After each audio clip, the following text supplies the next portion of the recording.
Interested. और अब चलते हैं प्रेस कॉन्फ्रेंस हो रही है कैबिनेट मीटिंग की, सुनते हैं। 1 जून 2020 को संपन्न हुई।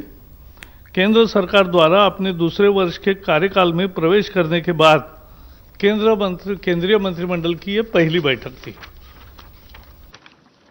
बैठक में ऐसे ऐतिहासिक फैसले लिए गए जिनका भारत की मेहनती किसानों, सूक्ष्म लघु एवं मध्यम क्षेत्र के उद्योग और रेडी पटरी वालों के रूप में काम करने वाले लोगों के जीवन पर एक परिवर्तनकारी प्रभाव पड़ेगा। सूक्ष्म लघु एवं मध्यम उद्यम, जिन्हें लोकप्रिय रूप से एसएमए कहा जाता है, एमएसएमई, भारतीय अर्थव्यवस्था की रीढ़ है। देश भर के विभिन्न क्षेत्रों में चुपचाप काम करते हुए 6 करोड़ से अधिक एमएसएमईज की एक मजबूत और आत्मनिर्भर भारत के निर्माण में महत्वपूर्ण भूमिका है। कोविड-19 महामारी के बाद प्रधानमंत्री नरेंद्र मोदी जी ने राष्ट्र निर्माण के एमएसएमई की भूमिका को शीघ्र पहचान लिया।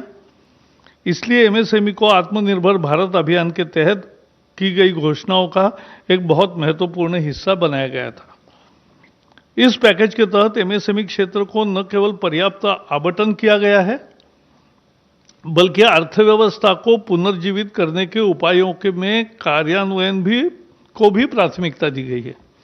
कई प्रमुख घोषणाओं से संबंधित क्रियान्वयन पहले ही शुरू किया जा चुका है। केंद्र सरकार ने आज आत्मनिर्भर भारत पैकेज के तहत अन्य घोषणाओं के प्रभावी क्रियान्वयन के लिए रोडमैप भी तैयार किया है। यह महत्वपूर्ण है और इसमें शामिल है एमएसएमई की परिभाषा में परिवर्तन है। यह व्यवसाय करने को आसान बनाने की दिशा में एक और कदम है और यह एमएसएमई क्षेत्र के निवेश को आकर्षित करने और अधिक नौकरियां पैदा करने में भारत में मदद करेगा। जो एमएसएमई संकट में है, उनको इक्विटी सहायता प्रदान करने के लिए अधीनस्थ ऋण के रूप में 20,000 करोड़ रुपए का प्रावधान का प्रस्ताव आज कैबिनेट द्वारा औपचारिक रूप से अनुमोदित किया गया। इससे 2 लाख ऐसे जो संकट में है ऐसे एमएसएमई को फायदा होगा। एमएसएमई के लिए 50,000 करोड़ रुपए के इक्विटी निवेश का प्रस्ताव भी पहली दफा हुआ है। ये एमएसएमई को ऋण इक्विटी अनुपात के प्रबंधन और उनकी क्षमता वृद्धि में मदद करने के लिए एक ढांचा तैयार करेगा। यह उन्हें स्टॉक एक्सचेंज में सूचीबद्ध होने का अवसर भी प्रदान करेगा। इस तरह की सहूलत पहली दफा मिल रही है एमएसएमई उद्योगों को। एमएसएमई की परिभाषा में बढ़ोतरी और परिवर्तन किया है। भारत सरकार ने आज एमएसएमई की परिभाषा को और संशोधित किया, क्योंकि जब पैकेज घोषित किया था तो एक संशोधन दिया था, लेकिन आज इकाई की परिभाषा बढ़ाकर 1 करोड़ रुपए के निवेश और 5 करोड़ रुपए का कारोबार कर दिया गया। लघु इकाई की सीमा बढ़ाकर 10 करोड़ रुपए का निवेश और 50 करोड़ रुपए का टर्नओवर कर दिया गया है। इसी प्रकार मध्यम इकाई का निवेश सीमा बढ़ाकर 20 करोड़ रुपए तथा 100 करोड़ की जगह 250 करोड़ रुपए का कारोबार कर दिया गया है। गौरतलब है कि 2006 में एमएसएमई डेवलपमेंट एक्ट के अस्तित्व में आने के 14 साल बाद यह संशोधन हुआ है। पैकेज की 13 मई 2020 को घोषणा के बाद अनेक प्रतिनिधियों से मिले और घोषित संशोधन अब भी बाजार और मूल्य निर्धारण की स्थिति के अनुरूप नहीं है, इसे ऊपर की तरफ और संशोधित किया जाना चाहिए, इस तरह का फीडबैक आया। इन आवेदनों को सुनते हुए प्रधानमंत्री ने मध्यम एवं मैन्युफैक्चरिंग सेवा इकाइयों की सीमा को और बढ़ाने का निर्णय किया। अब यह 50 करोड़ रुपए का निवेश और 250 करोड़ रुपए का कारोबार की सीमा होगी। यह भी निर्णय लिया गया है कि निर्यात के संबंध में कारोबार को एमएसएमई के इकाइयों की किसी भी श्रेणी के लिए टर्नओवर की गणना में नहीं गिना जाएगा, चाहे वो सूक्ष्म हो, लघु हो या मध्यम हो। शहरी और आवास मंत्रालय ने विशेष सूक्ष्म ऋण योजना शुरू की है। इसके जरिए रेडी पटरी वाले, ठेले वाले, छोटा दुकान जो बिठाते हैं, सड़क पर माल बेचते हैं, उनकी क्षमता और उनका काम चले इसके लिए ज्यादा ऋण उपलब्ध कराने के फैसला किया है। ये योजना लंबे समय तक चलेगी क्योंकि कामकाज फिर शुरू कर सके और अपना जीविकोपार्जन सही तरीके से कर सके। इस योजना के 50 लाख से अधिक पटरी सामान बेचने वाले ठेला वाले, हॉकर और रेडी पटरी वालों को लाभ मिलेगा। इनके द्वारा क्या क्या बेचा जाता है मालूम है आपको? सब्जी है, फल है, तैयार खाद्य पदार्थ है, चाय, पकोड़ा, ब्रेड, अंडा, कपड़ा, चप्पल, किताब, स्टेशनरी की आपूर्ति, बहुत सारे वस्तुएं यहाँ बेची जाती है, हम खरीदते हैं। इसके अंतर्गत सलून, मोची, लॉन्ड्री और पान की दुकानें भी आएगी। भारत सरकार कोविड-19 के दौरान इनके समक्ष आई परेशानी के प्रति संवेदनशील रही है। इसी के तहत इन्हें तत्क्षण सहयोग हेतु ये ऋण की योजना शुरू की गई है ताकि अविलंब ये अपने व्यापार को गति दे सके। स्थानीय शहरी निकाय इस योजना में क्रियान्वयन में महत्वपूर्ण भूमिका बजाएगा। शायद भारतीय इतिहास में पहली दफा आजादी के बाद ऐसा निर्णय लिया गया है, जबकि फुटपाथ दुकानदारों और रेडी ठाने वालों को, चाहे शहरी क्षेत्र या ग्रामीण क्षेत्र के हो, इस योजना के तहत इन सभी लोगों को, वर्गों को 10,000 रुपए का ऋण दिया जाएगा। इसे वो मासिक किस्तों में अधिकतम 1 वर्ष के अंदर वापस लौटा सकते। समय पर भुगतान करने को वालों को 7% वार्षिक ब्याज सब्सिडी के रूप में लाभार्थी के बैंक खाते में जमा कर दी जाएगा। इसमें किसी तरह का दंड का प्राविधान नहीं है।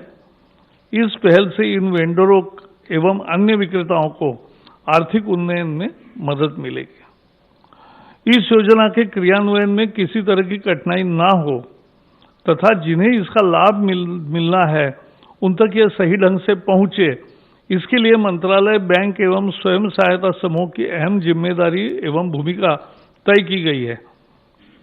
साथ ही इसके क्रियान्वयन में पारदर्शिता रहे, इसके लिए पोर्टल, मोबाइल ऐप भी तैयार किए गए हैं। सशक्तिकरण के लिए टेक्नोलॉजी का उपयोग अन्य काम में भी करने का फैसला हुआ है। योजना के पूर्ण क्रियान्वयन एक वेब पोर्टल के साथ एक डिजिटल प्लेटफॉर्म, मोबाइल ऐप विकसित किया जा रहा है। यह प्लेटफॉर्म विक्रेताओं को औपचारिक वित्तीय ढांचे के साथ एकीकृत करने के लिए it will be yet another financial inclusion, यह आईटी प्लेटफॉर्म मदद करेगा। डिजिटल ट्रांजैक्शन को इससे बल मिलेगा, प्रोत्साहन मिलेगा और क्षमताओं के विकास के लिए भी ये राज्य सरकार एवं अन्य एजेंसियों के सहयोग से शहरी विकास मंत्रालय एक क्षमता विकास एवं वित्तीय साक्षरता का कार्यक्रम भी शुरू करेगा, जो महत्वपूर्ण है। सरकार ने किसानों के लिए आज बड़े फैसले किए, जो पहले पैकेज के समय नहीं बताया था, लेकिन आज पहले नया फैसला है और बहुत महत्वपूर्ण है कि न्यूनतम समर्थन मूल्य उसकी कुल लागत का 1.5 गुना ज्यादा रखने का अपना वादा सरकार पूरा कर रही है। खरीफ फसल 2021 के 14 फसलों के CACP आधारित न्यूनतम समर्थन मूल्य जारी कर दिया गया है, जिसकी जानकारी तोमर जी बताएंगे। इन 14 फसलों पर किसानों को अब लागत का 50 से लेकर 83% तक ज्यादा दाम हासिल होगा। सरकार ने बैंकों द्वारा खेती और उससे जुड़े काम धंधों के लिए 3 लाख रुपए तक के अल्पकालिक कर्ज के भुगतान की तिथि भी 31 अगस्त 2020 तक बढ़ाई है और किसानों में इसमें ब्याज की छूट और अदायगी में मोहलत, ये दोनों फायदे उसको मिलेंगे। किसानों को 1 मार्च 2020 से 31 अगस्त 2020 के बीच अल्पकालिक कृषि कर्ज की ब्याज में 2% और अदायगी में 3% का फायदा होगा। भारत सरकार द्वारा किसानों को 7% से कर्जा मिलता है। इसमें 3 लाख रुपए तक के लोन पर 2% बैंक ब्याज की छूट सरकार देगी और समय पर भुगतान पर 3% का फायदा मिलेगा। इसका मतलब 4% में 3 लाख तक का कर्जा मिलेगा। किसानों के लिए ये बहुत बड़ी तोहफा है। ब्याज में छूट की योजना किसानों को किसान क्रेडिट कार्ड के जरिए कर्ज सहित अल्पकालीन फसल कर्ज के देने के मकसद से शुरू की गई है। पिछले कुछ हफ्तों के दौरान बहुत से किसान अल्पकालिक जो क्रॉप लोन होता है उसके अदायगी के लिए बैंक नहीं जा सके। इसको ध्यान रखते हुए कैबिनेट ने जो निर्णय किया है उससे करोड़ों किसानों का लाभ होगा।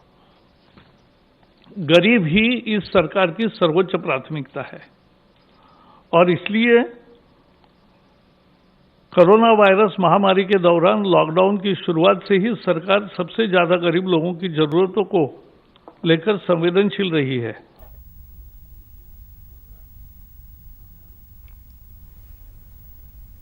तो केंद्रीय मंत्री प्रकाश जावड़ेकर को सुन रहे थे आप। फिलहाल रुकते हैं ब्रेक के लिए।